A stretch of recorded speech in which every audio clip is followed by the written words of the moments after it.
Hey guys, welcome back. Fly we're going to be tying today is an X-Caddis. We're going to start by tying on our thread. We only want to go about 3/3 of the way from the eye of the hook, and then we're going to tie down to the bend. And we're going to start off by tying some orange Z yarn. Now the Z yarn that I get, it comes in fairly thick strands. That's about how thick it is, and that's just a little too thick. So I'm going to kind of peel that in half here, and then we're going to tie that on. The X-Caddis, just so you know, it's made to imitate kind of the life cycle between the larva and your adult caddis, just as they're getting ready to leave the water and fly off and do that kind of thing. And a lot of times fish will key on this bug. It's a little bit easier, a little more readily available for them. So it really does really well when you're fishing right in the middle of a caddis hatch or something like that. But we'll tie this orange on. Make sure it's on tight, and you don't have to use an orange Z yarn. Use something similar in color, similar in texture. I've used the rust dubbing before when I haven't had any Z yarn. So there's a lot of different materials that you can use. Just get something similar in color and similar in texture. Once we get that cut off, we want it to be roughly about the same length as the hook. That shuck there, the orange Z yarn. So that's about right. We're gonna get our dubbing on here, and we're just going to wrap it around, give us a good body here. Getting caught on my hook, so there it looks pretty good. And same thing, we're going to stop about 3/4 of the way there. We want to make sure you give yourself enough room to tie off at the end. We're going to be tying on elk hair along with a wing casing to imitate kind of a shedding of a wing casing. So we've got a little bit more material we need to tie. We need to make sure we have enough room to tie off at the end. So I've got this white Z yarn. I'll do the same thing. I'll just kind of split it in half like I did for the shuck. And we'll tie that on here. Get that good and tight, and then we're going to cut this off. And now this isn't going to be your wing. This just gives kind of an appearance and a texture to the fly that the fish can really imitate or look for.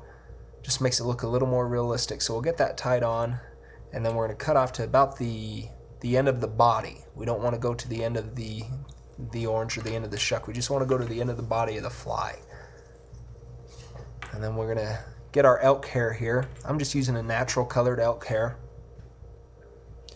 So we got that stacked, and we only want, same thing, we want to go just to the end of the body, maybe a little bit beyond. But what I like to do with the elk hair, if you've seen some of the other videos, I like to do one wrap just around the elk hair. So we'll go up, kind of pinching in my fingers, just around the elk hair, then we'll get that tight. So now the elk hair is close together. And then we'll just tie that on. And as we're pulling this tight for your first couple wraps, you want to pull up and pull down. You don't want to pull side to side. That's what's going to wrap your elk hair around. It'll save you a lot of headache, a lot of time if you just do it right the first time and just pull up and down real hard the first couple wraps. And after you get that down, we'll secure it, cut off our excess. And with this elk hair, we're going to use this excess to kind of help build our body as well up here. And we're just going to start wrapping and coat it all and get it all nice and smooth and even.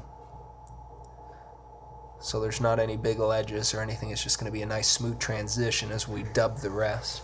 We'll get rest of our dubbing here. And I don't have a whole lot. You don't want it to get too bulky because we've got a lot of that thread to build up the body, so we don't want to get too big here. But I'm just making sure I'm covering up all the thread so there's no gaps, and it looks like I've got a little extra dubbing, so we'll pull some of that away.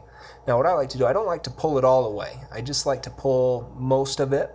I like to have a little bit of extra because when I whip finish, I'll show you here, I'll take my thread and put it down, but I do a couple wraps and I'm still dubbing my fly.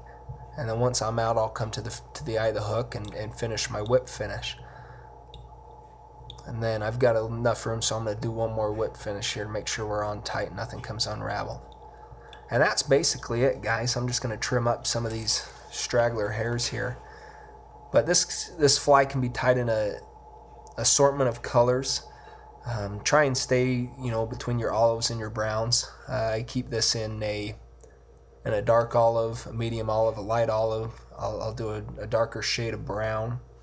And then this tan here, I've got an olive fly I'll show you here in just a second, but that's what it looks like underneath. See, I've got a bigger thorax there because of that thread. Makes it really look lifelike. Really look a good looking fly. And here's that olive color. You do the exact same thing with your shuck and your wing casing, your elk hair. Everything's the exact same. The only thing we changed here is the color of the fly. That's what that looks like there. But yeah, tie this fly, throw it in your box. You're going to catch fish on it when your caddis flies start hatching. You're really going to do well. Here's the materials you need. You can get all of this at the website, so be sure to check us out, be sure to visit us, check out the other life cycles of the caddis fly and some of the other life cycles of the bugs hatching. But good luck fishing out there, guys. We'll see ya.